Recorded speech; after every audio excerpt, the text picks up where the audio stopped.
Bonjour à tous, petits et grands. Aujourd'hui, Madame Lecture va vous lire Jacques et le haricot magique.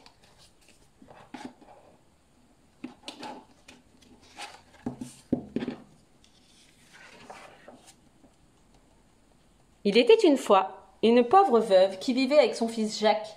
Leur seule richesse était une vache. Lorsque la vache devint trop vieille, la femme envoya Jacques la vendre au marché. En chemin, le garçon rencontra un voyageur. « Je t'offre 5 haricots magiques en échange de ta vache, » proposa l'étranger. Jacques réfléchit longuement, puis il décida d'accepter. Lorsqu'il revint à la maison, sa mère se fâcha. « Malheureux, qu'est-ce que tu as fait? Il nous fallait de l'argent pour nous acheter un veau. Maintenant nous n'avons plus rien. Tu nous as réduits à la misère. » Jacques était effondré. « Seul un sot peut céder une vache en échange de 5 haricots, s'écria-t-elle.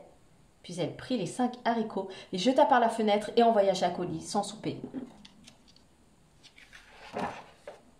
Le matin suivant, Jacques sortant de la maison eut la surprise de voir que, pendant la nuit, avait poussé une énorme plante dont la cime se perdait dans les nuages. « Les haricots étaient vraiment magiques, » se dit Jacques soulagé. Curieux, il grimpa le long de la tige et se retrouva au-dessus des nuages. Il regarda autour de lui et aperçut un grand château en pierre grise. Il décida de s'en approcher. Il posa un pied, puis, rassuré de voir que les nuages le portaient, il s'avança hardiment. Il atteignit bientôt un grand portail. Il frappa plusieurs fois sans obtenir de réponse. Il vit alors que les volets étaient ouverts. Il revint vers le portail, qui s'ouvrit en grinçant. « Qu'est-ce que tu fais ici » demanda une grosse voix. Devant lui se tenait une énorme vieille qui le regardait sévèrement. Effrayé, Jacques répondit. « Je me suis perdu.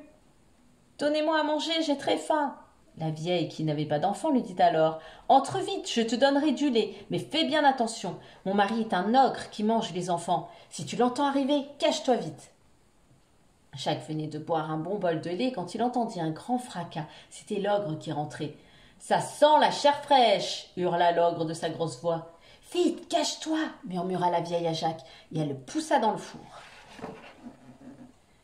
Des enfants sont venus dans cette pièce » demanda l'ogre, reniflant et regardant autour de lui d'un air soupçonneux. « Des enfants » répondit l'ogresse. « Allons donc, tu crois toujours voir des enfants partout. Assieds-toi, je vais te servir à dîner. » L'ogre se servit à boire en grognant et dévora son dîner avec force rasade de vin.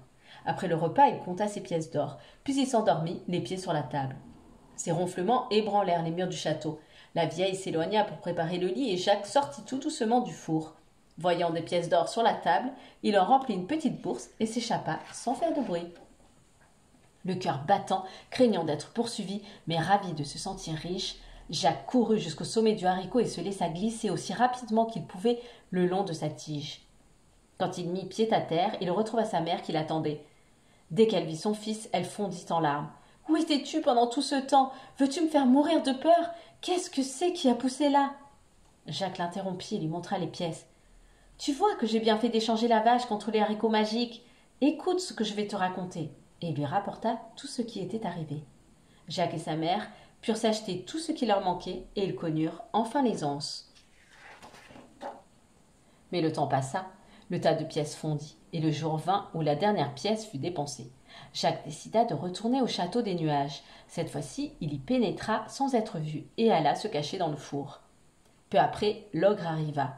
« Ça sent la chair fraîche » dit-il à sa femme. Mais celle-ci, qui n'avait vu entrer personne, ne prêta pas attention à ses paroles. Après avoir mangé, l'ogre posa sur la table une poule qui pondait des œufs d'or. Jacques observa cette merveille par la porte entr'ouverte du four. Dès que l'ogre se fut assoupi, il bondit, saisit la poule et s'échappa à toute vitesse. Mais la poule caqueta et réveilla l'ogre. « Au voleur, au voleur !» entendit-on crier dans le château. Mais Jacques était loin. Cette fois aussi, sa mère attendait Jacques au pied du haricot magique. « Tu n'as volé qu'une poule ?» lui demanda-t-elle déçue. « Attends et tu verras !» lui répondit Jacques et il s'engouffra dans la maison. Peu après, avec d'allègres « cote, cote, cote », la poule pondit un œuf tout en or. Désormais, ils étaient riches. Leur maison ornée de tableaux, de tentures, de meubles, de prix et de tapis devint bientôt une somptueuse demeure. Jacques et sa mère n'avaient pourtant pas oublié les années de pauvreté et de privation qu'ils avaient endurées, si bien que leur maison demeurait ouverte aux indigents. Mais un jour, la mère de Jacques tomba malade. Aucun des médecins qui l'examinèrent ne put comprendre de quel mal elle était atteinte. La brave femme s'affligea. Elle ne retrouvait le sourire que lorsque son Jacques était à côté d'elle. Celui-ci fit venir les clowns les plus renommés, mais ils n'eurent aucun succès. Désespérant de voir sa mère se rétablir, Jacques ne savait plus que faire. Alors une idée lui vint. Et si je retournais chez l'ogre? Là je trouverais peut-être un remède pour ma mère. À la pensée de revoir les mains et la bouche énorme de l'ogre, il se mit à trembler, mais sa volonté de sauver sa mère fut la plus forte. Un soir, prenant son courage à deux mains, il grimpa le long du haricot géant. Cette fois, il entra dans le château par une fenêtre ouverte. Il se faufila dans le noir jusqu'à la cuisine et se cacha dans une grosse marmite. Après le repas, l'ogre alla chercher sa harpe magique qui chantait et jouait toute seule. Bercé par cette douce musique, il s'endormit tout de suite. Depuis sa cachette, Jacques avait entendu les sons de la harpe. Dès que l'ogre se mit à ronfler, le garçon émergea de la marmite, s'empara de la harpe et prit la fuite. Mais la harpe se mit à crier « Maître, réveille-toi! Un voleur m'emporte !»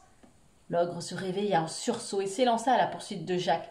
Jacques courait à perdre haleine, mais la harpe ne cessait pas d'appeler. « Tais-toi donc, lui dit Jacques sans ralentir, tu seras bien mieux chez moi. » Il arriva enfin au sommet du haricot, qui était devenu très touffu, et se laissa glisser jusqu'aux pieds. Il appela sa mère. « Regarde ce que je t'ai rapporté !» Au son de la merveilleuse musique de la harpe, sa mère sourit, heureuse. Mais un fracas retentit et la plante géante ploya sur le poids de l'ogre. « Cache la harpe et apporte-moi une hache, dit Jacques à sa mère. Je dois abattre la plante avant que l'ogre n'arrive. On voyait déjà apparaître les énormes bottes, quand dans un bruit terrible, la plante s'écroula, ensevelissant l'ogre sous sa masse. La musique de la harpe guérit la veuve de sa langueur. Elle retrouva sa gaieté et leur maison connut à nouveau le bonheur. L'histoire est finie. Et n'oubliez pas de vous abonner à ma chaîne pour ne louper aucune nouvelle histoire. À bientôt!